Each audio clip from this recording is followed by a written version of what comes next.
Hello guys, hello. This is for Gemini. Gemini, welcome dito sa aking channel. This is for Gemini Collective. Maraming salamat sa inyong lahat. Okay, so please like, share, and subscribe. Pakipress ang notification bell button kung kayo ay bago. Gemini, emerging into grace. Wow! So, sinasabi ng baraha sa'yo dito na you are open to success, to blessing, unexpected man, or expected. So, nakikita ko, eto'y parang ano siya, yung water sign energy na go with the flow lang.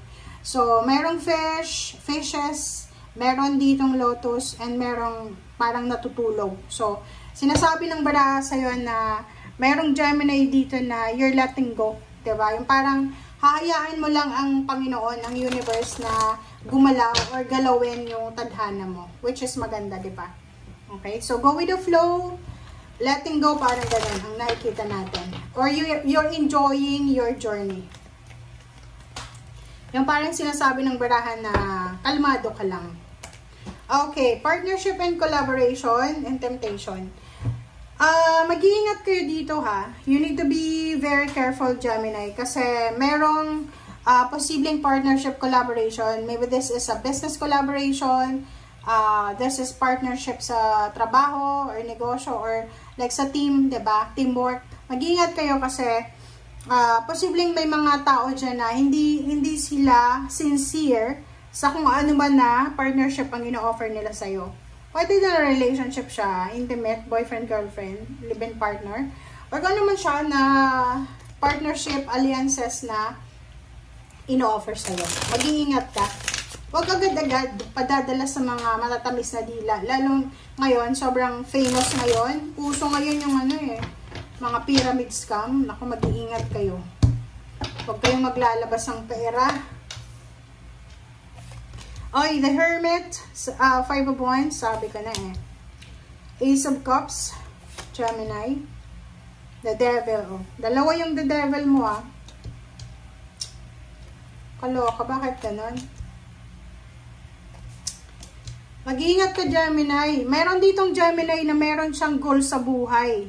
It's either, meron siyang goal sa buhay. Gusto niya ma-promote sa trabaho, gusto niya tumas yung sweldo. But meron ditong temptation double temptation siya, double devil. So, yung buwan ng August sa'yo, maganda siya. Maganda yung pasok kasi parang sinasabi dito na you're going with the flow. Hahayaan mo ang universe, ang Panginoon na galawin kung ano yung gusto mong mangyari sa buhay mo. Maghahayaan mo lang. But the problem is, dalawa yung temptation dito Yung halimbawa na yung mga plano mo sa buhay ay posibleng masira because of temptation. Okay? Ikaw lang yung makakaalam yan. Ikaw yung makaka-experience yan. Okay? The Hermit, 5 of Wands, and Ace of Cups. So, yun. Sa usaping trabaho, sa usaping negosyo, sinasabi ng baraha sa'yo na mag-iingat tayo sa pakikipagdiskusyon, pakikipagkompetensya, pakikipag-away, pakikipagsagutan. Okay? Kalmahin mo yung sarili mo, Gemini, kasi pwedeng yun yung isa sa rason. Like for example, sa business mo, kung may ka-business partner ka, iwasan mo yung makipag-away, makipagsumbatan, makipag-argumento sa kanya. It's because pwedeng maging rason yon na masira yung business partnership nyo and, di ba, mawala yung negosyo, parang gano'n. Relationship din, sinasabi ng baraha dito na if you have, like for example, iba yung mindset mo about sa money, about sa pera, yung parang ikaw lang nakakalam nun.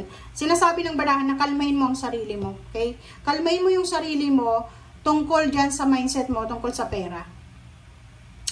Ihanda mo yung sarili mo, Gemini, kasi mayroong Queen of Pentacles, Page of Pentacles, and Ace of Swords. In the near future, yung pinakamalayo na neto is November.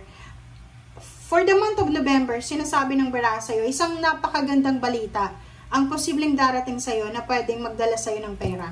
Meron ditong Gemini na siya ay meron siyang pinaplano about sa family. Maybe gusto niyang mag-migrate sa Canada, sa Amerika, parang ganon. Or kung nasa ibang bansa ka na, pwedeng gusto mong, hindi ka masaya sa lugar kung nasan ka ngayon. So, gusto mong lumipat sa mas stable and secured na lugar.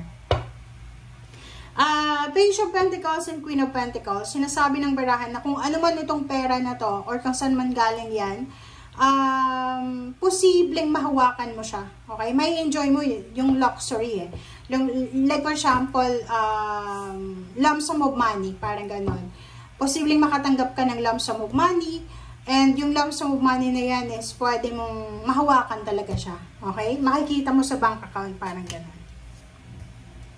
Okay, Hierophant and Knight of Swords. So, sinasabi ng bara sa'yo dito na kung ano man ang partnership, collaboration, or kung ano man yan ng mga ino-offer sa'yo na allies or mga may nagme-mentor sa'yo, mag-iingat ka. Huwag kang masyadong magtitiwala. Kasi, ang sinasabi ng bara sa'yo dito na hindi lahat ng tao na nagbibigay sa'yo ng for example, advice, ay talagang sincere sila.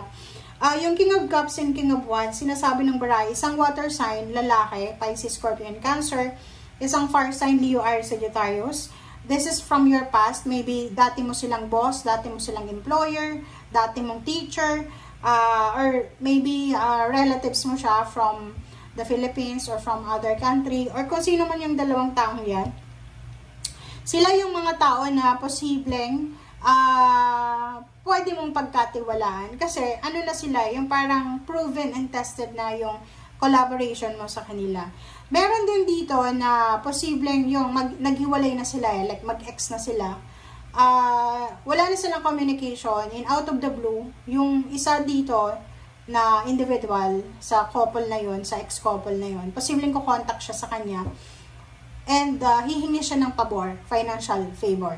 So, mag-iingat ka sa mga ganon kasi nandito yung the devil, nandito yung temptation na baka yung panghihiram ng pera kasi to eh. So, kung may pera ka ngayon, wag mong ipapahiram yan.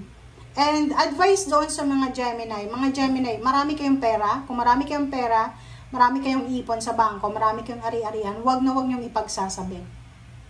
Kasi nakikita natin dito, yung pera mo, yung financial prosperity na abundance mo, siya ang magiging rason kung bakit mag-aaway-away yung mga magkakapamilya. Sa either magkakapatid, magmagulang, yung parang gano'n na pag-aawayan nila yung pera mo. So, mag-iingat ka. Meron din tayong nakikita ditong Gemini na marami silang magkakapatid, marami silang, tingnan mo to, 5 of Wands eh.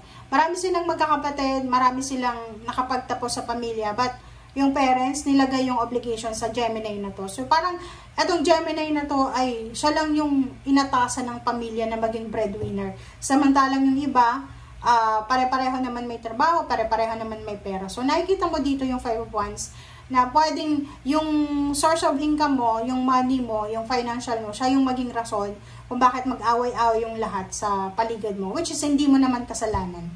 Okay? Basta mag-iingat ka sa partnership and collaboration. Sa mga nag-o-offer na investment or kano pa man, dokumento, papeles, pipirmahan, mag-iingat ka. Okay? Thank you guys. Bye!